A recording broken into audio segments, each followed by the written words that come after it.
Do you know में आज हम बातचीत करने वाले हैं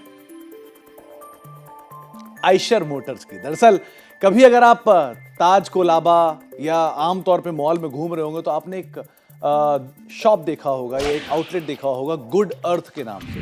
ये गुड अर्थ जो है ये यूजुअली आपको दिखाई पड़ेगा गिफ्ट आइटम के लिए या वेस्टर्न इंडो वेस्टर्न क्लोथिंग के लिए।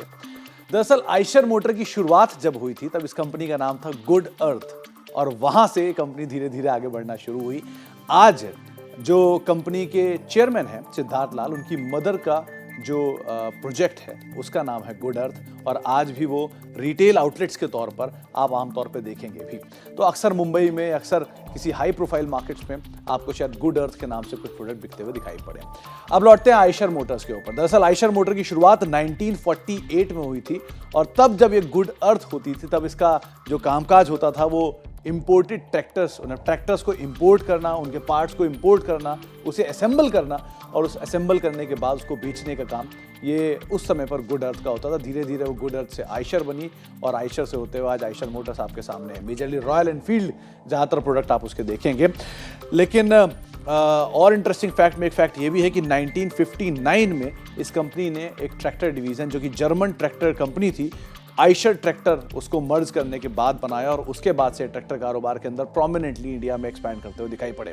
एक और इंटरेस्टिंग फैक्ट ये भी है कि एक समय पर एक कंपनी के 15 अलग अलग बिजनेस होते थे जिसके अंदर ट्रक्स, मोटरसाइकिल्स, कंपोनेंट्स, फुटवेयर और साथ साथ गारमेंट जैसे कुछ अनरिलेटेड बिजनेस भी थे और जिसकी वजह से ये कंपनी काफ़ी मासिव लॉसेस में थी। रॉयल एनफील्ड जो इस कंपनी का सबसे ज़्यादा बिकने वाला प्रोडक्ट है वो एक समय पर लॉस में था और करीब करीब 20 करोड़ रुपए के आसपास का लॉस आया था।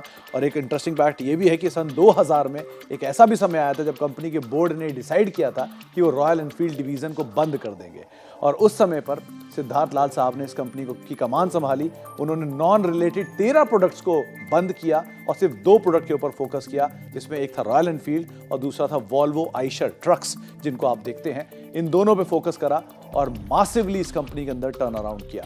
इनफैक्ट उस समय से लेकर करीब आज तक स्टॉक ने एक जोरदार परफॉर्मेंस भी दिया और एक मासिव टर्न अराउंड स्टोरी बनकर ये सामने भी आया था। साथ ही साथ 2015 में जो रॉयल एनफील्ड की बिक्री है वो एक ऐसा भी समय देखा है कंपनी ने जब 2000 के अंदर कंपनी लॉस मेकिंग थी, लेकिन 15 साल के अंदर कंपनी ने इतनी मासिव सेल करी कि ये ग्लोबली हार्ले डेविडसन से ज़्यादा गाड़ियां बेचते हुए दिखाई पड़ी। तो इस तरह की एक मासिव टर्न अराउंड स्टोरी आपने रॉयल एनफील्ड के अंदर देखी महज 15 साल के अंदर। तो ये कुछ इंटरेस्टिंग फैक्ट आइशर मोटर्स या फिर गुड अर्थ से रिलेटेड आया। कुछ और फैक्ट लेकर भी आते रहे।